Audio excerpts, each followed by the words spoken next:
உதாரணத்துக்கு குழந்தைகள் இருப்பாங்கன்றது நம்மளால யோசிச்சு பார்த்துருக்க முடியாத ஒரு விஷயம். பெண்கள் சிறையில குழந்தைகள் இருப்பாங்க, ஏன்னா அங்கேயே பிறந்த வளர்ந்த குழந்தைகள் இருக்கிறாங்க. ஸோ இட் இஸ் ஜஸ்ட் அந்த ஃபிராக்ஷன் ஆஃப் மொமெண்ட்ல நிகழ்றத அந்த இடத்துலயே இமோட் பண்ணும்போது தான் அது இமோஷன் நமக்கு ஆடியன்ஸ்க்கும் கடத்தப்படும். ஆக்சுவலா நீங்க எந்த படத்துக்கு எந்த ஷோக்கு ஸ்கெடியூல் போட்டாலும் லொகேஷன் பேஸ் தான் போடணும்.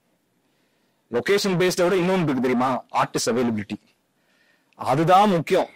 அது முதல்ல, அதுக்கப்புறம் லொகேஷன். எபிசோட் வைஸ் ஷூட் பண்ணக்கூடாது. நீங்க உள்ள போனீங்கன்னா சினிமாவை தவிர நீங்க வேற எதை பத்தி யோசிக்க தேவையில்லை. ஷூட் பண்றது, எப்படி ஷாட் வைக்கிறது, இதை பத்தி மட்டும்தான் கவலை எங்களுக்கு, வேற எதுவுமே கிடையாது. 2 விஷயம் தேவை. நீங்க இங்க இருக்கணும், இருந்துட்டே இருக்கணும், படம் பண்ணணும், கடைசியில முடிக்கணும் அப்படின்னா முதல்ல பொறுமை. இங்க பாதி பேருக்கு அது இல்லை.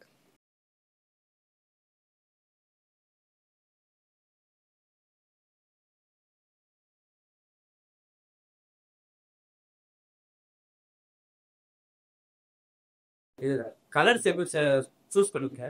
அந்த செகண்ட் எபிசோடா செகண்ட் எபிசோட் தானீங்க சார், அந்த ரிவ்யூ இருக்குல்ல சார், அந்த 8 பொண்ணுங்க அந்த ரிவ்யூ பண்ணிருக்கீங்க சார். அப்போ வந்து அம்மனி கட்டுறீங்க, ரிவ்யூ கட்டுறீங்க. அப்போ ரெண்டுமே கலர்ஸ் நல்லா பிரைட்டா இருக்கும், பார்க்க கலர்ஃபுல்லா இருக்கும். அது எப்படி கலர்ஸ் சூஸ் பண்ணுங்க? இப்போ கலர் வந்து அதான் ஒவ்வொரு அம்மனுக்கும் ஒரு கலருங்கிறத ஆரம்பத்திலேயே சூஸ் பண்ணதுதான் அது. ஏன்னா அஷ்டகாளி என்றதானே அதோட கான்செப்ட். அப்போ ஒரு காளி அம்மனுக்கும் ஒரு கலருங்கிறத சூஸ் பண்ணியாச்சு.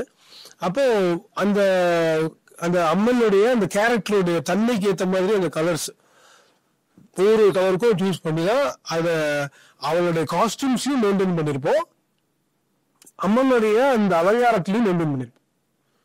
ரொம்ப பிளான் மட்டும் பண்ணிட்டோம்னா அது கொஞ்சம் ஈஸியான வேலை தான். அதில் ரொம்ப கஷ்டப்பட வேண்டிய வேலை எதுவும் இல்லை. பட் இதை பிளான் பண்றது ரொம்ப முக்கியம். அதுக்கு முன்னாடி அப்படி கன்சீவ் பண்றது ரொம்ப முக்கியம். இந்த மாதிரி ஒருத்தருக்கும் ஒரு கலர் அப்படிங்கிற மாதிரி கருங்காலி அம்மன், அப்புறம் அழகுநாச்சி அம்மன், அப்புறம் காந்தாரி அம்மன், இப்படி ஒவ்வொரு அம்மனுக்கும் ஒரு கலர் இருக்கு. அவங்களுடைய மித்தாலஜிக்கல் ஸ்டோரிஸ்குள்ளேயே நீங்க பாத்தீங்கன்னா, ஊர்கள் பக்கம் போய் பாத்தீங்கன்னா கேட்டீங்கன்னா சொல்லுவாங்க. அதோட சேர்ந்து நம்ம கொஞ்சம் ஸ்லைட்டா சினிமாட்டிக் லைசன்ஸும் எடுத்துக்கிட்டு அதை கொஞ்சம் வேரியடா ஆல்ரெடி பேப்பர்ல போட்டாச்சு. அதை ப்ரீ ப்ரொடக்ஷன் ஸ்டேஜ்ல காஸ்டியூம் டிசைனர்கிட்டையும் கொஞ்சம் ஆர்ட் டைரக்டர்கிட்டையும் சொல்லி அதை சீம்லெஸ்ஸா கொண்டு வந்தாச்சு. அவ்வளோ ப்ரொசீஜர் இல்ல. நீங்க இப்படி பாருங்களேன், ஸ்டோரி எவ்வளவு குயிக்கா சொல்ல முடியுமோ சொல்லணும். அவர் அங்க நினைச்சாருன்றது திரும்பி சொல்லும் போது இம்பாக்ட் கிடையாது. அந்த ஒரு இன்டென்ஸா போயிட்டு இருக்கும் போது இதுக்கு முன்னாடி ஏற்கனவே நடந்திருக்கு, திரும்பியே எனக்கு இது நடக்க கூடாது அப்படின்ட்டு அவன் மைண்ட்ல போகுது இல்ல. அது எங்க எப்படி காட்டுறோன்றது இருக்கு. அண்ட் இது நான் ஸ்டீரியோ டைப்னு சொல்ல மாட்டேன். Sometimes clichés will work.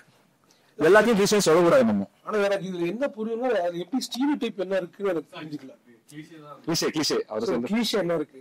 அந்த இஷ்யூல ஃபிலிம்ல டைம் வரும் சயின்ஸ் ஐடியாலஜி. எனக்கு பர்சனலா இது இல்ல, நீங்க சொல்றது புரியுது. எனக்கு பர்சனலா அது கிளிஷேவா பாக்குறேன். எனக்கு ரொம்ப பெரிய யூனிக்கான ஒரு விஷயமா நான் பாக்குறேன். நான் எழுதல, ஆனா அவன் எழுதுனத நான் எப்படி யூனிக்கா பாக்குறேன்னா, அது நீங்க ஒண்ணுமே இல்லை, அவன் அதை பத்தி யோசிக்காம விட்டுருந்தாலும் விட்டுக்கோங்க, மறந்துடுங்க. இருந்தாலும் இது ஒர்க் ஆகுது.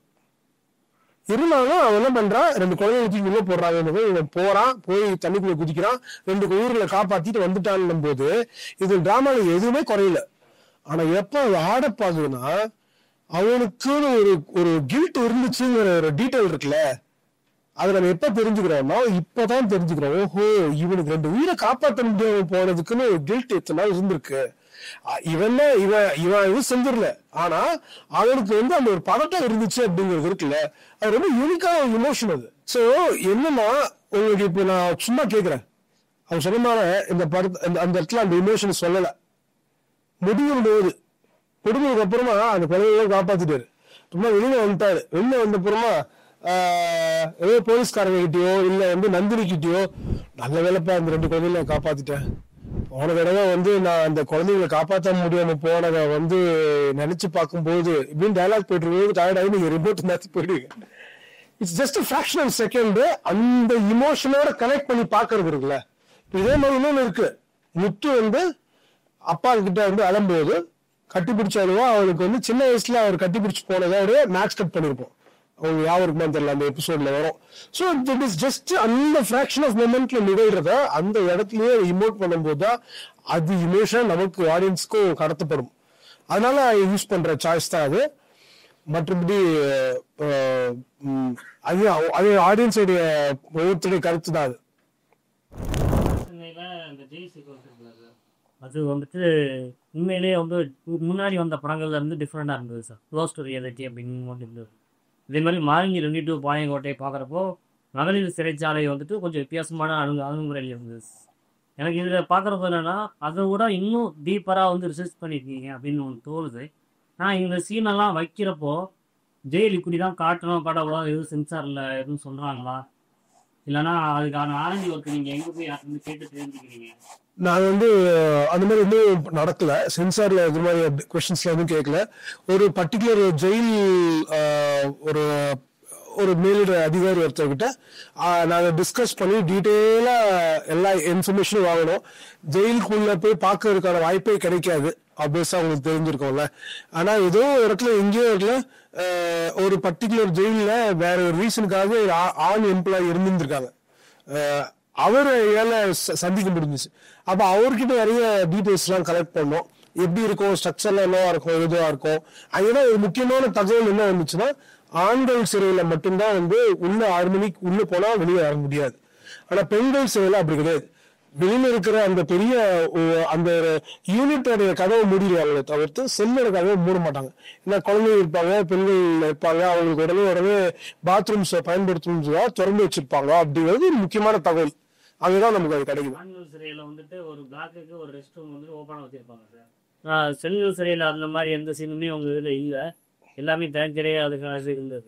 ஆனா உங்களுக்கு தொடர்ந்து எழுத எப்பவுமே வரலாம் போலான்னு இருந்துச்சுல்ல. அதுலயே அந்த பிள்ளைங்க எல்லாம் போய் அந்த ஒரு இன்னொரு பாடஞ்ச பில்டிங்ல போய் பேசுவாங்கங்கிற மாதிரி ஒரு கணக்கு வரும். அதான் ஆரண்டி ஒர்க் நாங்க செஞ்ச ஆரண்டி ஒர்க் என்னன்னா, முதல்ல புத்தகங்கள் ஜெயில் பெண்கள் சிறையை பத்தின புத்தகங்கள் இருந்துச்சு, அதை வச்சுதான் அவங்க எழுதினாங்க.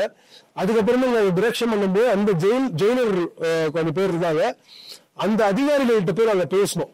அப்போ என்ன மாதிரியான விஷயம் நடக்கும், அப்போ சின்ன சின்ன இன்புட்ஸ். உதாரணத்துக்கு குழந்தைகள் இருப்பாங்கன்றது நம்மளால யோசிச்சு பார்த்துக்க முடியாத ஒரு விஷயம். பெண்கள் சிறையில குழந்தைகள் இருப்பாங்க, ஏன்னா அங்கேயே பிறந்த வளர்ந்த குழந்தைகள் இருக்கிறாங்க. ஒரு குறிப்பிட்ட வயசுல தான் இருக்க முடியும், அது மேல வச்சுக்க முடியாது. குழந்தைய வெளியில அனுப்பிடுவாங்க. அந்த தகவல் அதுல வந்திருக்கும், படத்துக்குள்ள நம்ம வச்சிருப்போம். அது புத்தகத்துல என்ன ஒரு விஷயம் தான், நாய்க்கும் பூனைக்கும் வித்தியாசம் தெரியாத குழந்தைகள் வெளியில இருக்கிறாங்க அப்படின்னு ஒரு தகவல் இருக்கு. அதாவது வெளியில தெரியாம இருந்ததுனால அவங்களுக்கு நாய்க்கும் பூனைக்கும் வித்தியாசம் தெரியும். அந்த அளவுக்கு அப்பதான் எனக்கு ரொம்ப சந்தோஷமா இருந்துச்சு. இப்ப பாலிசிஸ் எவ்வளவு மேக் பண்றாங்க. இத்தனை வயசுக்கு அப்புறம் குழந்தைங்க அம்மா கிட்ட இல்ல இருக்க முடியாத சூழல் இருந்தாலும் பரவாயில்ல, நீ வெளியில போடா, அப்ப வெளியில கத்துக்கோன்னு சொல்லி வச்சிருக்காங்க இந்த பாலிசி. அது ரொம்ப சிறப்பா இருந்துச்சு. அந்த மாதிரியான ரிசர்ச் நிறைய பண்ணோம். அப்பதான் அவங்களுக்கு சாப்பிடுறது, இந்த மாதிரியான பிரச்சனைகள் இருந்துச்சுன்னா ஹாஸ்பிட்டலுக்கு எப்படி ஆக்சஸ், எல்லா டீடைல்ஸும் ரீகன்சல்ட் பண்ணிக்கிட்டோம் அவங்க கிட்ட. நான் வந்து ஒருத்தர் ஒரு ரிமாண்ட்ல 3 மாசம் உள்ள எடுத்துட்டு வந்து ஒரு பெண் கைதியை மீட் பண்ணி பேசினேன். சத்தியமா சொல்றேன், நான் காமிச்சதெல்லாம் ஒண்ணுமே கிடையாது. நான் கேட்டு மிரண்டுட்டேன். அவங்க வந்து 45 days உள்ள இருந்தாங்க ஒரு கேஸ்க்காக ரிமாண்ட்ல. வெளில வரும்போது வேற ஒரு ஆளா வெளியே வந்தாங்க. அவங்க நான் கான்டாக்ட்ல இல்ல, ஃப்ரெண்ட் ஆஃப் ஃப்ரெண்ட் மாதிரி. ஸோ நோட்ல ஒரு 6 மாசம் எனக்கு டச்சே இல்லை. அப்போ 6 மாசம் கழிச்சுதான் திடீர்னு ஒரு நாள் போன் பண்ணி பேசினாங்க. என்ன எங்க போனீங்க, மொபைல்லாம் சுவிச் ஆஃப் ஆயிடுச்சுன்னு. இந்த மாதிரி நடந்துச்சு, இந்த ஒரு விஷயத்துக்காக உள்ள போயிட்டு வந்தேன். வேற ஒரு ஆளா மாறிட்டாங்க. அதுக்கப்புறம் வந்து அப்ப என்கிட்ட என்ன நடந்துச்சுன்னு சொல்லல. நான் நடந்தது எல்லாத்தையும் எழுதி வச்சிருக்கேன், படிக்கிறீங்களா அப்படின்ட்டு எனக்கு அமுச்சு விட்டாங்க. நான் படிச்சுட்டு போன் பண்ணி கேட்டேன், சத்தியமா இதெல்லாம் உள்ள நடந்துச்சா அப்படின்ட்டு. ஆமாங்க, உள்ள 45 நாள் நான் உள்ள இருந்து நான் வெளில வந்தது எனக்கு தான் தெரியும். ஏன்னா நம்மலாம் வந்து நார்மலான ஆளுங்க, ஒரு நார்மலான ஒரு ஃபேமிலியில இருந்துட்டு வந்துட்டு we are not tough people இல்ல. பட் ஜெயில பத்தி நம்ம இப்படி அப்படின்னு காட்டுறோங்க, அதெல்லாம் வந்து ஆக்சுவலா பார்த்தா நம்ம கம்மியா தான் காட்டுறோம், கம்மியான போர்ட்ரேல் தான். ஸோ உள்ள நடக்கிற ரியாலிட்டிஸ்ன்றது டெஃபினட்டா வேற. ஃபர்ஸ்ட் திங் வந்து சார், இந்த வெப் சீரிஸுக்கான ஷெடியூலிங் இப்போ வந்து எபிசோடிக்கா நீங்க வந்து ஷெடியூல் பண்ணுவீங்கன்னா, ரைட்? வந்து ஃபர்ஸ்ட் ஷூட்டிங் போறதுக்கு முன்னாடி ஃபர்ஸ்ட் 5 எபிசோட்ஸை நம்ம வந்து லைக் ஷெடியூல் பண்ணி ஷூட் முடிச்சுட்டு போஸ்ட் போயிடுவோம். மீதி வந்து அதுக்கப்புறம் நம்ம ஷூட் போசோம். அந்த மாதிரி லைக் ஷெடியூல் பண்ணிக்கலாம். இல்லை எப்படி இது சீரிஸ் பண்ணுவீங்க? ஆக்சுவலா நீங்க எந்த படத்துக்கு எந்த ஷோக்கு ஸ்கெடியூல் போட்டாலும் லொகேஷன் பேஸ் தான் போடணும். லொகேஷன் பேஸ்ட விட இன்னொன்று இருக்கு தெரியுமா, ஆர்டிஸ்ட் அவைலபிலிட்டி. அதுதான் முக்கியம். அது முதல்ல, அதுக்கப்புறம் லொகேஷன். எபிசோட் வைஸ் ஷூட் பண்ணக்கூடாது. அது வந்து உங்களுக்கு இட்ஸ் நாட் காஸ்ட் எஃபெக்டிவ். காசு எரிஞ்சிடும் உங்களுக்கு. இப்படிதான் போகணும் அப்படிதான் போகணும்னா குரோனாலஜியே இருக்கக்கூடாது. முடிஞ்சாலும் நீங்க குரோனாலஜியில இல்லாம ஷூட் பண்ணீங்கன்னா உங்களுக்கு you save a lot production wise. So இப்போ 8 எபிசோட்னா இப்போ எங்களுக்கு ஸ்கெடியூல் எப்படி இருக்கும்னா, செல்லப்பா ஹவுஸ் வந்து 1ல இருக்கு, 3ல இருக்கு, 4ல இருக்கு, 7ல இருக்கு, 8ல இருக்கு. கரெக்டா? ஆனா மொத்தமா 3 நாள் தான் ஷூட் எங்களுக்கு. 1ல இருக்கு, 3ல இருக்கு. ஸோ 1ல சார் காலைல ஷூட் பண்ணுவாரு. அதுக்குள்ள குரோனாலஜி வைப்போம். ஸோ ஏன்னா அவங்களுக்கு ஆர்டிஸ்டுக்கு வந்து நடிக்கிறதுக்கு போது பர்ஃபார்மன்ஸுக்கு ஈஸியா இருக்கும். அந்த பீட் வந்து ஆர்டரா போச்சுன்னா எடுத்த உடனே 8வது எபிசோட்ல இருக்கிற சீனை போய் கொடுக்கறதுக்கு பதிலாக ஃபர்ஸ்ட்ல இருக்கிறத கொடுத்தோம் அப்படின்னா ஃபர்ஸ்ட்டுக்கு அப்புறம் 3rd. ஸோ காலைல சார் வந்து 8ல இருந்து 11 வரைக்கும் ஷூட் பண்ணுவாரு. எனக்கு 10 மணிக்கு தான் பிக்கப் இருக்கும் வீட்டுல. ஸோ நான் 11 o'clock போவேன். அவர் 11 o'clock போய் முடிச்சிருக்கணும். நான் 11 to 4 ஷூட் பண்ணுவேன். திருப்பி 3rd எபிசோட் 5th எபிசோட திருப்பி 4 மணிக்கு அவர்கிட்ட கொடுக்கணும். நான் 4 o'clock நான் முடிச்சாகணும். எங்க 2 பேர்ல யாராவது ஒருத்தன் டிலே பண்ணாலும் மொத்தமா அடிவாங்க. இந்த ப்ராஜெக்ட் வந்து 2 பேரும் சேர்ந்து டைரக்ட் பண்ணிருக்கீங்க. அதுக்கு வந்து ஆக்சுவலா ஒரு பெரிய கஷ்டம் தேவை. ஏன்னா நீங்க சொன்ன மாதிரி லைக் வந்து சார் வந்து சில சீன்ஸ் முடிச்சுட்டு வந்திருப்பாரு, அவர் கரெக்டா எடுத்திருப்பாரு. அதே மாதிரி நீங்க சில சீன்ஸ் முடிச்சுட்டு வந்திருப்பீங்க, அதை அவர் வந்து நம்பியிருப்பாரு, இவர் எல்லாத்தையும் அவர் கரெக்டா எடுத்திருப்பாரு அப்படின்னு சொல்லிட்டு. அந்த ட்ரஸ்ட் ஃபேக்டர் எப்படி நீங்க 2 பேரும் பில்ட் பண்ணிருக்கீங்க? இது வந்து ஷூட் போறதுக்கு 6 மாசம் முன்னாடி நான் டீம்ல ஜாயின் பண்ணேன். நவம்பர்ல ஷூட் போனோம். நான் டீம்ல ஜாயின் பண்ணும்போது ஜூன்ல நவம்பர் வரைக்கும் என்ன பண்ணிட்டு இருந்தோம், இப்படிதான் பண்ணிட்டு இருந்தோம், பேசிக்கிட்டே இருப்போம். ஸோ ஒன்ஸ் பேச இன்னொன்னு என்னன்னா, நான் தான் சிங்க் ஆகணும். இவர் சிங்க் ஆக தேவையில்லை. ஏன்னா ஆல்ரெடி ஷோ 1 பண்ணிருக்காரு. ஸோ ரைட்டர்ஸ் எப்படி எதிர்பார்க்கறாங்க, என்ன தேவை அப்படின்றது சாருக்கு இன்னும் நல்லா தெரியும். ஸோ புதுசா வந்தது நான் தான் உள்ள இந்த சீசன்ல. ஸோ நான் தான் சிங்க் ஆகணும். பட் அந்த time period was more then enough. ஏன்னா வந்து எனக்கு தெரிஞ்சு திருச்செந்தூர் லொகேஷன் மட்டும் 4 தடவை போயிட்டு வந்தோம். மாசத்துக்கு ஒரு வாட்டி போயிட்டு வந்துருவோம். என்ன பண்றோம்லாம் தெரியாது. போயிட்டு நின்று இந்த சீன் பண்ணா இந்த சீன் பேசிட்டே பேசுவாங்க. பேச ஆட்டோமேட்டிக்கா வந்து will start understanding. Okay, so இவரு வந்து இந்த சீன் இப்படி பாக்குறாரு, இந்த கேரக்டர் இப்படி பாக்குறாரு அப்படின்றது தெரிய வந்துடும். அண்ட் ஆல்சோ நான் அவரோட ஒர்க்கை பார்த்திருக்கேன், அவர் என் ஒர்க்கை பார்த்திருக்காரு. ஸோ எப்படி ஷூட் பண்ணுவோன்றது தெரியும். அண்ட் இந்த கொஸ்டின் ஆக்சுவலா நீங்க யாருக்கு நம்ம கேட்கணும், புஷ்கர் கைட்ஸ் கேட்கணும். அவன் எப்படி 2 பேரும் நம்பி கொடுத்தாங்க, 2 பேரும் ஒன்னா இருப்பாங்க அப்படின்றது அவன் தான் பதில் சொல்லணும் ஆக்சுவலா. பட் வால் வாட்சர்ஸ் பொறுத்த வரைக்கும் ப்ரொடக்ஷன் வந்து it's a very very healthy production house. நீங்க உள்ள போனீங்கன்னா சினிமாவை தவிர நீங்க வேற எதை பத்தி யோசிக்க தேவையில்லை. ஷூட் பண்றது, எப்படி ஷாட் வைக்கிறது, இதை பத்தி மட்டும்தான் கவலை எங்களுக்கு, வேற எதுவுமே கிடையாது. அதுக்கேற்ற மாதிரி சப்போர்ட் பண்ற ஒரு ஆபீஸ், அதுக்கெல்லாம் சப்போர்ட் பண்ற ஒரு ப்ரொடக்ஷனு. அண்ட் அதை தாண்டி நாங்க 2 பேருமே சினிமா பைத்தியங்க. ஸோ லிட்டரலா வந்து இதுதான் எங்களுக்கு எல்லாமே.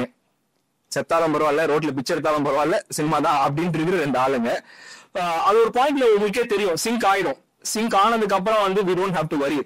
ஆனா ஒரு விஷயம் ஒண்ணு மட்டும் டெஃபினட்டா பயம் என்னன்னா, சார் 4 மணிக்குள்ள எப்படியா முடிச்சிருந்தோமே, எனக்கு 5 மணிக்கு கொடுத்தா நான் 3 மணி நேரம்ன்றது எனக்கு 2 மணி நேரம் ஆயிடுமே, அந்த காலம் எனக்கும் இருந்துச்சு அவருக்கும் இருந்துச்சு. But we managed. ஃபோன் பண்ணி பேசிப்போம். அவரே எனக்கு சொல்லுவாரு சம்டைம்ஸ், நான் சொல்லுவேன் சார் இன்னொரு எக்ஸ்ட்ரா ஒரு 2 மணி நேரம் தேவை, அது வந்து எப்படியாவது கொஞ்சம் நாளைக்கு கிடைக்கிறத அட்ஜஸ்ட் பண்ணிக்கலாம் சார். ஓகே பண்ணிக்கலாம். அதான் அப்படி பேசி பண்ணதுதான். இது ரொம்ப அழகான ஒரு ஜேர்னிங்க. இது ஃபர்ஸ்ட் ஆஃப் ஆல் நானும் ஒரு கேள்வி, நீங்க படம் பண்ணிருப்பீங்களா, ஷார்ட் ஃபிலிம்லா பண்ணிருக்கீங்களா, நீங்களே சினிமோட்டோகிராஃபி பண்ணீங்களா, எப்படி சினிமோட்டோகிராஃபி எப்படி நம்பினீங்க? அவ்வளவுதான். இப்போ வந்து நீங்க கதை நீங்களே பண்ணீங்களா உங்க ஷார்ட் ஃபிலிம் இல்லையா? சில இடம் நிறைய இடங்கள்ல வேற ஒருத்தர் கதை பண்றாங்க, ஸ்கிரீன் பிளேயே எழுதுறாங்க, அதை வாங்கி இன்னொருத்தர் டைரக்ட் பண்றாங்க. ஒருத்தர் நம்புறதுல ரொம்ப பெரிய ஒரு ஆனந்தம் இருக்கு. அது அப்கோர்ஸ் அதை காப்பாத்துறதுலயும் அந்த பொறுப்பு இருக்குன்னு வச்சுக்கோங்க. ஒருத்தர் வந்து நம்புறது முக்கியமோ அதே அளவுக்கு காப்பாத்துறவங்களை பார்த்து நம்புறது ரொம்ப முக்கியம். ஸோ அவங்க வந்து இவங்கெல்லாம் நாங்க காப்பாத்திடுவோன்ற நம்பிக்கை இது மேல வச்சிருந்துருக்காங்க. நாங்க வந்து முடிஞ்ச வரைக்கும் அதை காப்பாத்துறதுக்கு ட்ரை பண்ணிருக்கோம். அவ்வளவுதான், அது உண்மை. இப்போ எங்களுக்குள்ள என்னன்னா, ஸோ நமக்கு நிறைய படங்களை பார்க்கும்போது, நிறைய திரைப்பட இயக்குநர்களை எழுத்தாளர்களை பார்க்கும்போது நான் தான் அப்படிங்கிற ஒரு தன்மையை நம்ம நிறைய புரிஞ்சுட்டு இருந்திருக்கோம். நிறைய புரிஞ்சுட்டு இருந்திருக்கும். அது ஒரு ஸ்டைல், அதுல எதுவுமே தவறு கரெக்ட்லாம் சொல்லவே முடியாது. நானுமே நிறைய தடவை யோசிச்சிருக்கேன். ஒரு creativity is nothing but liberty அப்படின்னு ரெகுலரா யோசிச்சுட்டே வருவேன். ஆனா உங்களுக்கு வந்து ஒரு கட்டத்துக்கு அப்புறமா நீங்க சினிமாங்கிறத எப்படி புரிஞ்சுக்க வேண்டியிருக்குன்னா, அது ஒரு தனிநபர் கலை அல்ல. ஒருத்தர் உட்காந்து ஒரு கதை எழுதுறதோ, ஒருத்தர் உட்காந்து ஒரு பெயிண்டிங் பண்றதோ இருக்கு பாத்தீங்களா, ஒரு போட்டோகிராஃபி எடுக்கிறாருன்னா அது தனிநபர் கலை அது. ஆனா இது ஒரு ஒரு கூட்டா சேர்ந்து வேலை பார்க்கக்கூடிய ஒரு கலை. இதுல ஒரு வித்தியாசம் என்ன படுதுன்னா, சினிமாவுக்கும் இதுக்கும், சினிமாவுல ஒரே ஒரு ஆள் தான் அது மொத்தத்தையுமே கன்சியூம் பண்ணி வச்சு தனக்கு தேவையான டேஸ்ட்க்கு ஏற்ற மாதிரி எல்லாரையும் திருப்பி வேற வச்சுக்குவார். இங்க நாங்க 3 பேருமே 3 பார்ட்டி, புஷ்கர், காயத்ரி, நானு, இவரு, நாங்க 3 பேருமா சேர்ந்து வேலை செய்வோம். அதை சொன்ன மாதிரி ப்ரீ ப்ரொடக்ஷன்ல ரொம்ப டீட்டெயிலா பேசும்போது நான் ஒண்ணு சொல்லுவேன், ஓ நீங்க இது இப்படி ஃபீல் பண்றீங்களான்னு அவர் சொல்லுவாரு. அவர் ஒண்ணு சொல்லுவாரு, அப்போ ஆமா இல்ல நீங்க இது இப்படி ஃபீல் பண்றீங்களா அப்படின்னு சொல்லி செய்வாரு. எல்லாம் செஞ்சு ஒரு கிட்டத்தட்ட ஒரு சீரியஸான ஒரு விஷயத்துக்காக முயற்சி செய்வோம். அந்த சீரியஸான விஷயத்துல ஏதாவது 1-2 டிஸ்கிரிபன்சிஸ் வரத்தான் செய்யும், அதுவும் இல்லாம இருக்காது இல்ல. ஆனா அது முடிஞ்ச வரைக்கும் அதை தவிர்க்கிறது தான் எங்க வேலை. அது ரொம்ப முக்கியம்.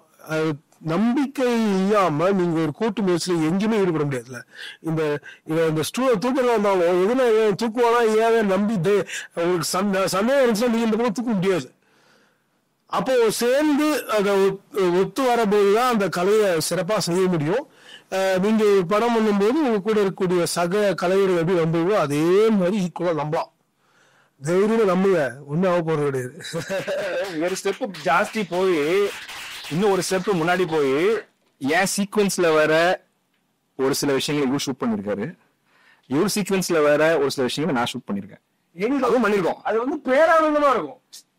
அதான் சொல்றேன்ல, நீங்க வந்து சினிமா வந்து என்னோடதுதான் அப்படின்ற எண்ணம் இல்லாம நீங்க செஞ்சு பாருங்க, நீங்க இன்னும் 10 கிலோமீட்டர் எக்ஸ்ட்ரா ஓடலாம். அது மைண்ட்ல வச்சுக்கணும். ஏன்னா அந்த ரொம்ப டைட் ஸ்கெடியூல் ஷூட் பண்றது, ஸோ சம்டைம்ஸ் என்னால முடிக்க முடியாது. அப்போ வந்து சார் வந்து இருக்காது ஷூட், நாளைக்கு தான் ஷூட்ல. அப்போ ஃபோன் பண்ணி கேட்பேன், சார் இந்த ஒரு 4 ஷாட் பாக்கி இருக்கு, இப்போ நான் இதை விட்டு அங்க வந்தேன் அப்படின்னா எனக்கு இது சொதப்பிடும், முடிக்க முடியாது. இந்த கிரௌட் ஆல்ரெடி 300 பேர் இருக்காங்க, விட்டுறம்பே நான் இங்க பாத்துக்கிறேன், அந்த 4 ஷாட் எடுக்க முடியுமான்னு கேட்டா அவர் என்கிட்ட கேட்பாரு, என்ன மாதிரி வேணும், எப்படி வேணும், எந்த ஆங்கிள் வேணும், உங்களுக்கு என்ன லென்சிங்ல வேணும். சரியா நான் அவரோட இதாக ஷூட் பண்ணாலும் பண்ணேன் 2-3 சின்ன. அப்போ தெளிவா கேட்டுப்பேன், அவரு ஷூட் பண்ற மாதிரி தான் இருக்கணும் அது. But I will be a operative director, அவ்வளவுதான். ஆபரேட்டிவ் கேமரா மாதிரி ஆபரேட்டிவ் டைரக்டர். அவரோட விஷயம் என்னன்றது தெரிஞ்சுக்கிட்டு இதுதான் வேணும் அப்படின்றது பக்காவா தெரிஞ்சுக்கிட்டு அதை போயிட்டு நானும் பண்ணிருக்கேன், அவரும் எனக்கு பண்ணிருக்காரு. சோ அதெல்லாம் வந்து கம்ப்ளீட் ட்ரஸ்ட் பேசிஸ் தானே. அதே மாதிரி 2 பேரும் எடுத்து முடிச்சதுக்கு பாட்டி ஏன்டா இப்படி எடுத்து அப்படின்னு கேட்டதே கிடையாது. We both were happy. அவர் எனக்கு எடுத்தது பக்கா சார், சூப்பர். ஆக்சுவலா வந்து 4th எபிசோடு லாஸ்ட்ல அந்த கதிர் வந்து இப்படி உள்ள நடந்து வருவாரு, அந்த அரக்கனை பார்க்கும்போது வந்து நின்னுட்டு அந்த அரக்கனை பார்த்து கை தட்டுறாரு. அந்த 4th எபிசோடோட எண்டு, ஆமா கரெக்ட், அந்த பொண்ணு இதையும் கட் ஆகும் ஒரு சீக்வன்ஸ். அந்த உள்ள திரையால வந்து ஷூட் பண்ணது எனக்கு சார் தான் ஷூட் பண்ணி கொடுத்தாரு. ஏன்னா நான் வேற ஷூட்ல இருந்தேன், முடிக்க முடியலன்றதுனால. So it's completely possible, just that depends on us. இப்போ நீங்க இன்னொரு விஷயம் முக்கியமா யோசிச்சு பார்க்க வேண்டியிருக்கு. எங்களுக்குள்ள இருக்கிறதுலாம் ஓகே, யாரோ ஒருத்தர் எழுதுறவங்க நாங்க 2 பேரும் ஷேர் பண்ணி எடுக்கிறோங்கிறது. ஆனா நீங்க புஷ்கர் யோசிச்சு பாருங்க, அவங்க ரைட்டர்ஸ், அவங்க வெறும் ரைட்டர்ஸ் கிடையாது, அவங்க டைரக்டர்ஸும் கூட. அதாவது நான் ஒரு பிள்ளைய பத்தி எனக்கு வளர்க்கறதுக்கு வக்கு இருக்கு, இருந்தாலும் நான் தான் பண்றேன், 2 பேர்ட்ட கொடுத்து நீ வளர்த்து கொடுன்னு. அப்போ அவங்களுக்கு எவ்வளவு நம்பிக்கை இருக்கணும். அது ரொம்ப நான் விளையாட்டுக்கு சொல்லல, அது நான் நோயாள ஆரம்பிச்சேன். அப்படியே நல்லா வந்து ஓரளவுக்கு என்னால வந்து அந்த ஒரு தன்மை இருக்கு பாத்தீங்களா, அது இன்னொருத்தட்ட கொடுத்து அதை வளர்க்க விடுறதுக்கான அலோவ் பண்றதுன்னு ஒரு வார்த்தை அவங்க பேச மாட்டாங்க. அவங்க வந்து இப்படி பண்ணலாமா, இப்படி வச்சுக்கலாமான்னு ஒரு கொஸ்டின் கேட்பாங்க. அப்போ உங்களுக்கு எப்படி இருக்கும், அப்படியே பட்டவங்க நீங்க எப்படி அவங்களோட நம்பிக்கை நீங்க எப்படி காப்பாத்தாம இருக்க முடியும்? சோ அந்த ஒரு கொலாபரேஷன் அப்படின்னு இருக்குல்ல, தட் இஸ் கொலாபரேட்டிவ் எஃபர்ட். ஒரு பக்கம் வந்து கொலாபரேட்டிவ் ஆரம்பத்துல கன்ஃபியூஷன்ஸ் இருக்கதான் செய்யும், அதுக்குன்னு சில சிக்கல்கள் இருக்கு. அதை நான் சும்மா வந்து அப்படியே எல்லாம் பண்ணிடலாம் அப்படிலாம் சொல்ல மாட்டேன். அதுல சின்ன சின்ன சிக்கல்கள் இருக்கு. ஆனா அதை தாண்டி இப்ப நீ ஒரு கொலாபரேட்டிவ் எஃபர்ட்டை வந்து நிறைய பேர் பாராட்டிட்டு இருக்காங்க, வச்சுட்டு இருக்காங்கன்னா அது வந்து ரொம்ப பெரிய விஷயம், பேரானந்தமான விஷயம். அவங்க வந்து எங்கேயுமே கேட்கல 8 எபிசோட்ல எந்த ஒரு இடத்துலயும் ஷூட்டிங் முடிஞ்சதுக்கு அப்புறமோ இல்ல 1 மாசம் கழிச்சியோ இந்த சீன் நாங்க வேற மாதிரி நினைச்சோம், நீங்க ஏன் இப்படி எடுத்தீங்கன்னு கேட்கவே இல்லை. என்ன மாதிரி கேட்டிருக்காங்கன்னா, அர்ஜுன் 4 மணி நேரம் தான் எடுத்திருக்கணும் அந்த சீனை, நீங்க 7 மணி நேரம் எடுத்தீங்க அப்படி கேட்பாங்க. டைமா பிகாஸ் ப்ரொடக்ஷன் ரிலேட்டட். பட் கிரியேட்டிவா என்ன இது வரைக்கும் ஒரு சீன்ல எங்கேயுமே கொஸ்டின் பண்ணது சரியும் பண்ணதில்லை.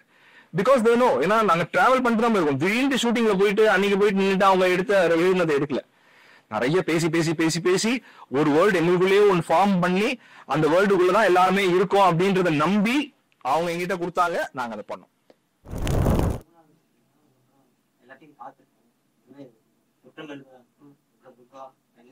குற்றங்கள் இங்க 2 பேரும் சேர்த்து சொல்றேன். இப்ப வர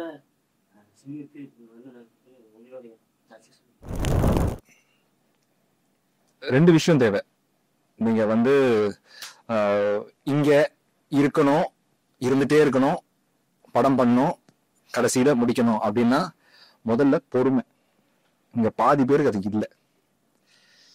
பொறுமைன்றது எல்லா லெவல்லையும் வேணும். ஏன்னா சினிமால இங்க வந்து ஒரு பர்டிகுலர் பாயிண்ட்டுக்கு நீங்க போற வரைக்கும் எதுவுமே உங்க கண்ட்ரோல்ல கிடையாது. உங்களை சுத்தி இருக்கிறவங்க கிட்ட தான் கண்ட்ரோலு. அந்த கண்ட்ரோல் நீங்க வந்து எப்போ எங்ககிட்ட வரும்னா அது ஒரு பர்டிகுலர் லெவலுக்கு போயில தான் வரும். அது வரைக்கும் கதை எழுதுறது மட்டும்தான் உங்க கையில இருக்கும். கதை எழுதி ஹீரோட்ட சொல்லி ப்ரொடியூசர்கிட்ட சொல்லி ஓகே பண்ணி பட்ஜெட் போட்டு படத்தை வந்து ஷூட் பண்ணி முடிச்சு ரிலீஸ் பண்ற வரைக்கும் எதுவுமே உங்க கையில இருக்காது. உங்ககிட்ட கண்ட்ரோல் இருக்கிற விஷயங்கள் ரொம்ப ஒரு சில டிபார்ட்மெண்ட்ஸ் தான். சோ அது அந்த கண்ட்ரோல் வர வரைக்கும் 2 விஷயம் தேவை. ஒண்ணு பொறுமை, இன்னொன்னு கன்சிஸ்டன்சி. அன்னைக்கு சார் சூப்பரா சொன்னாரு, சினிமாவில் இருக்கிற ஒருத்தர் கன்சிஸ்டன்சினா என்னன்னு கத்துக்கணும்னாலே 10 வருஷம் ஆயிடும் அப்படின்ட்டு. கரெக்ட். அந்த கன்சிஸ்டன்சி எப்போ வரும்னா நீங்க எத்தனை வருஷம் ஆனாலும் சரி, தோத்தாலும் சரி, ஜெயிச்சாலும் சரி, பணம் சம்பாதிச்சாலும் சரி, பணம் பண்ண முடிஞ்சாலும் சரி, இல்லைனாலும் சரி, உங்க கிராஃப்டை மட்டும் ஷார்பன் பண்ணிட்டே இருக்கணும். அதை பண்ணும்போது ஒரு பயங்கரமான ஒரு ஒரு ஒரு பொறுமை ஒண்ணு தேவை, ஒரு வேற ஒரு டான் ஸ்டேட் தேவை. அது இருந்தாதான் இங்க வந்து இருக்கவே முடியும். ஏன்னா எல்லாருமே இங்க இந்த ரூம்ல இருக்கிற எல்லாமே, என்னையும் நான் இன்க்ளூட் பண்ணி சொல்றேன், ஒரு பாயிண்ட்ல என்னடா நமக்கு இங்க எதுவுமே நடக்க மாட்டேங்குது அப்படின்னு நினைச்சிருப்போம். நான் என்ன தப்பு பண்றேன், இங்க என்ன ரூட் எடுக்கணும், இங்க என்ன ஏன் இங்க கிராக் பண்ண முடியல அப்படின்றது டெஃபினட்டா இங்க இருக்கிற எல்லாருல இருந்து இப்ப வந்து மேல இருக்கிற பிலிம் மேக்கர்ஸ் வரைக்கும் ஒரு பாயிண்ட்ல தாண்டி தான் வந்திருப்பாங்க. பட் அதை தாண்டி வரணும். இங்க பாதி பேர் என்னன்னா, நான் வந்து இப்ப இருக்கிற அசிஸ்டன்ட் டைரக்டர்ஸ் நிறைய பேரை மீட் பண்ணிருக்கேன், பேசியிருக்கேன். அவங்க கிட்ட வந்து கியூரியாசிட்டி இருக்கு, கத்துக்கணும்ன்ற ஆர்வம் இருக்கு, எல்லாமே இருக்கு. என்னது மாறல, பேஷன்ஸ் இல்ல. சீக்கிரமே வந்துருவோம் எல்லாமே. ஏன் நமக்கு இது சீக்கிரமே கிடைக்க மாட்டேங்குது? இன்னொன்னு இம்மீடியட்டா கம்பேர் பண்றது. ஏன் அவன் ஆயிட்டான் என்னால ஆக முடியல? ஏன் அப்படின்னா அவன் வேற ஆளுப்பா, அவன் வளர்ந்த விதம் வேற, அவன் அப்பா அம்மா வேற, அவன் படிச்ச ஸ்கூல் வேற, அவன் ஃப்ரெண்ட்ஸ் வேற, காலேஜ் வேற, படிச்ச புக்ஸ் வேற, அவனுக்கு பிடிச்ச படங்கள் வேற. இதெல்லாம் தான் ஒருத்தனை எப்பேற்பட்ட ரூட் எடுக்கணும்ன்றதே டிசைட் பண்ணும். சோ நான் வந்து ஷார்ட் பிலிம்ஸ்குள்ள வந்தேன். ஷார்ட் பிலிம்ல ஒரு பர்டிகுலர் சப்ஜெக்ட் நான் வந்து எடுத்தேன். அது ஏன் எடுத்தேன் அப்படின்னா அன்னைக்கு எடுத்த டிசிஷன் கிடையாது. இத்தனை வருஷம் நான் வந்து வந்திருக்கேன்ல, இதெல்லாம் எங்கேயோ இடத்துல எல்லாம் உள்ளுக்குள்ள என்ன வந்து ஒரு ஆளா உருவாக்கி இருக்குல்ல. அந்த உருவாக்கும் போது நான் வந்து இந்த கதைகள் எனக்கு பிடிச்சிருக்கு, பிடிக்கல, இந்த மாதிரி படங்கள் தான் நான் பண்ணணும்ட்டு உங்களை நீங்களே வந்து ஒரு பாயிண்ட்ல ஷேப் பண்ண ஆரம்பிப்பீங்க. இது வந்து ரொம்ப ஸ்லோ ப்ராசஸ். அதான் பிரச்சனை. இங்க டக்குன்னு நடக்காது. பல வருஷம் ஸ்ட்ரகிள் பண்ணோம். இங்க சம்டைம்ஸ் திடீர்னு நடக்கும். அதான் சொன்னேன், உங்க கண்ட்ரோல் இல்லாத விஷயம் அது. டக்குன்னு நடக்கும், சரசரண்டு மேல போயிடுவீங்க. இல்ல அப்படின்னா கஷ்டப்பட்டே இருப்போம். ஆனா டெஃபினட்டா இந்த பேஷன்ஸ் அண்ட் கன்சிஸ்டன்சி அண்ட் உங்களோட ஸ்கில். நீங்க ரைட்டர்னா எழுதிட்டே இருங்க.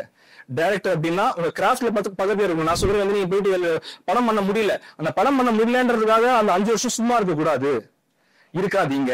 இப்போ ஃபார் எக்ஸாம்பிள் நான் அதை வந்து ரொம்ப ஸ்ட்ராங்கா ஃபாலோ பண்றேன். நான் வந்து என்ன ஒரு டைரக்டர் ஒர்க் பண்ணிட்டு வந்திருக்கேன். எனக்கு எப்பெல்லாம் மோட்டிவேஷன் டவுன் ஆகுதோ அப்பெல்லாம் அவர்கிட்ட போய் ஒர்க் பண்ணுவேன். இப்போ நெக்ஸ்ட் மந்த் நான் போய் தட் லைஃப் ஒர்க் பண்ண போறேன். ஒரு 1 மந்த் கேட்டிருக்காங்க. ஓகே, ஏன்னா அங்க போய் இதுக்கு மேலே அட்லீஸ்ட் நான் கிராஃப்ட் பக்கத்துல இருப்பேன். அங்க வந்து போஸ்ட் ப்ரொடக்ஷன் நடக்கும். ஒரு படம் ஒண்ணு இருக்கு, அது அவ்வளவு பெரிய படம். அது எடிட் பண்ற ப்ராசஸ்ல நான் உட்காந்துட்டு இருப்பேன். அது ஏன் ப்ராடக்ட் கிடையாது, பட் நான் சினிமா பக்கத்துலயே இருப்பேன். அந்த சினிமா பக்கத்திலேயே நான் வச்சுக்கணும்னு நான் நினைப்பேன். என்ன அப்படி இல்லைன்னா நான் பைத்தியம் ஆயிடுவேன். பட் இந்த பீரியட் இந்த பேஷன்ஸ் பீரியட் தான், உள்ள கன்சிஸ்டன்சி பீரியட் தான். இதை நீங்க புடிச்சுக்கிட்டு நின்னாலே போதும். டெஃபினட்டா ஒரு பாயிண்ட்ல ஒரு நாள், அது என்னைக்குன்னு நமக்கு தெரியாது, ஆனா அதுதான் கிக்கிங்க. சினிமால இருந்து கிக்கு எது எப்ப நடக்கும்னே தெரியாது. நான் இங்க இருக்கிறதுக்கு காரணம் அந்த அன்சர்டனிட்டி தான். அதுவே ஒரு அட்ரினலின் தான் நமக்கு ஆக்சுவலா. எப்ப எது நடக்கும்னு தெரியாது, ஆனா நடந்துச்சுன்னா சூப்பர்ரா அப்படின்ட்டு ஒரு நம்பிக்கையில் தான் இங்க எல்லாமே இருக்கும். நான் ஐடில இருந்து வந்தேன். ஐடில இருக்கும்போது நெக்ஸ்ட் 10 இயர் பிளான் என்னன்னு தெரியும் உங்களுக்கு. அடுத்த 3 வருஷத்துல நீங்க இதான் ஆவீங்க, அடுத்த 5 வருஷத்துல இதான் ஆவீங்க, 10 வருஷத்துல இதான் ஆவீங்கன்றது தெளிவா தெரியும். பட் சினிமா அப்படி கிடையாது, ரூட்டே கிடையாது. இங்க இருக்கிறோம் திடீர்னு அங்க போவான், அங்க இருக்கிறோம் திடீர்னு இங்க வருவான். ஆனா அதுதான் எனக்கு. அதனாலதான் நான் இங்க இருக்கேன்.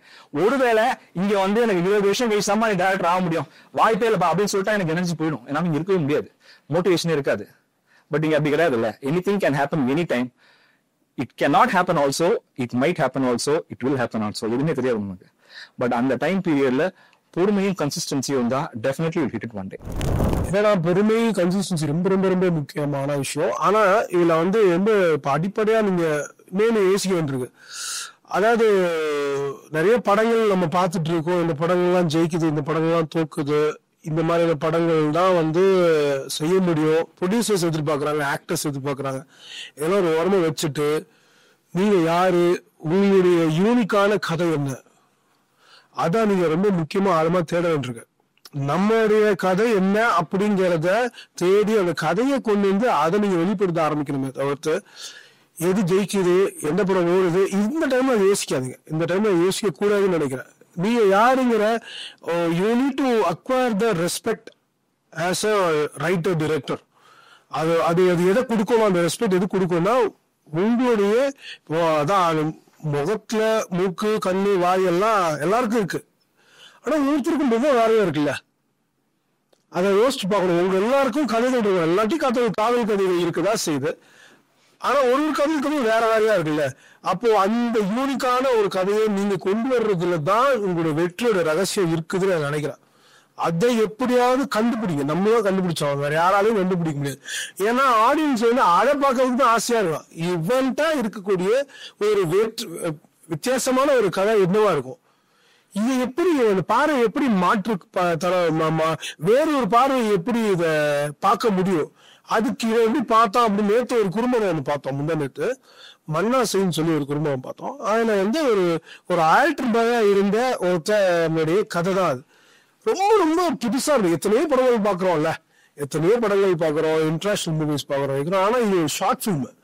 அந்த ஷார்ட் பிலிமுக்குள்ள அவர் ரொம்ப ஒரு புதுசான ஒரு கதையை பேசிக்கிறாப்புல, அவர் புதுசான பிரச்சனையை பத்தி பேசியிருக்கிறாப்புல. அப்போ அது இன்னொரு படத்துல ஒரு அம்மா இறந்து போன அம்மாவை பாக்குறதுக்கு ஒரு குட்டி பையன் போறாங்க. இவ்வளவுதான் விடுஞ்சு போச்சு. அவனோட கதை வந்து ஒரு லைன் தான் அந்த கதை, அவ்வளவுதான். ஒரு இடத்துல இருந்து ஓரத்துக்கு போக நடுவில் வந்து இந்த பக்கம் போகாதுன்னு சொல்லி திருப்பி விட்டுருவாங்க சாதி பிரச்சனைனால. அப்ப அவன் திருப்பி வேற ஒரு ரூட் தான் போவான். இவ்வளவுதான் கதை. அந்த படம் வந்து ரொம்ப ஷாக்கிங்கா இருக்குங்க, ஷாக்கிங்கா இருக்கு. நான் வந்து நாங்கள் முடிச்சுட்டு அந்த ஃபில்ம் மேக்கரோட நம்பரை வாங்குறதுக்காக முயற்சி பண்ணிட்டு இருக்கிறோம். ஏன்னா அவர் அந்த இடத்துக்கு வரல அவரு. அப்போ என்னன்னா கதை வேறையா இருக்கலாம், அதே கதைய வேற மாதிரி சொல்ற விதம் வேறையா இருக்கலாம். இந்த இடத்துல நீங்க மாறுபடும் போதுதான் நீங்க உங்க ஆடியன்ஸை வந்து முன்னாடி வந்து ஆடியன்ஸை சாட்டிஸ்ஃபை பண்ணா போதுன்னுவாங்க. இப்பெல்லாம் ஆடியன்ஸை நீங்க டிலைட் பண்ணணும். அவன் வந்து இம்பாக்ட்ஃபுல்லா மாறணும். அதுக்கு நீங்க என்னெல்லாம் செய்ய முடியுங்கிறத நீங்க வரிசைப்படுத்தி பார்த்து உள்ள அந்த கதை என்ன இருக்குன்றது யோசிக்க வேண்டும். அந்த யூனிக்கான கதையை நீங்க மையப்படுத்தும் போதுதான் உங்களோட வெற்றி வந்து கொஞ்சம் மல்டிப்ளை ஆக ஆரம்பிக்கும். நீங்க போய் ரீச் ஆகிற இடத்த மல்டிப்ளை, அது எப்படி செய்யலாம், எப்படி வித்தியாசமா சொல்லலாம், அதையும் யோசிக்க வேண்டும்.